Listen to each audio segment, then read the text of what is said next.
I don't know if you've seen those TikToks where it's like, listen and don't judge. So listen and don't judge.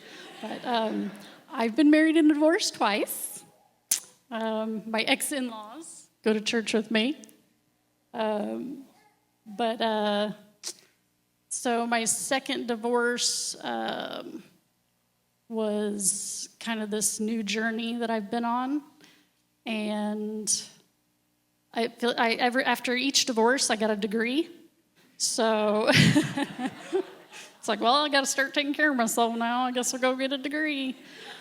But I am the type of mom, bless you moms, that can work and take care of kids. I can't do that. I got to be home with my kids. So I'm like, I got to do something from home. So my first degree I did not do. I thought I was going to do counseling. So I got the associate's degree in the human services and got the certification for the Human Services Board certified. But then I didn't renew it. I worked at a homeless shelter for a little bit, just part-time though. And then when I got a divorce, I was like, I'm working 2 days a week. How am I going to support a family? And I've got 4 kids because I had my godson as well. And he was 3 at the time. And like I said, I can't leave my kids and go to work and be focused and fully doing both.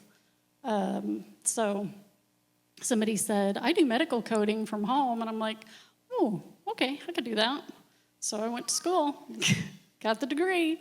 And then while I was doing that, though, to make money, I got my CDL, drive a school bus, because he could ride with me, my godson. And so I never knew when I would have him. So he got on the bus with me, and we'd do our bus route. And then when I didn't have him, I would do substitute teaching and for a little extra money. And then I was going to school online full-time. And then I decided that I would buy a house.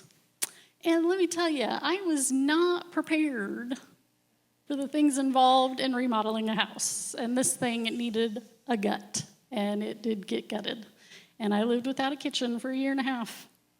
But so over this journey, though, I have had a lot of heart-to-hearts with the Lord, because He kind of told me the plan, but not really, and he kind of gave me a timeline. He said, I'm working on your house to show you I'm working on your life. So as I worked through my house, I felt like my life was coming back together slowly but surely. And now I'm on the last part of it. So I'm like, ooh, what's the plan now, Lord? Like, it's coming to an end. I'm getting a little excited. But I've been getting, I wanted to get off social media. I was like, I kind of just want to hide away from everyone, just kind of, not deal with people. I work from home for a reason. I don't want to deal with people. And he was like, no, this is how you reach people. And I'm like, okay. So I post my scriptures every now and again if something hits me the right way.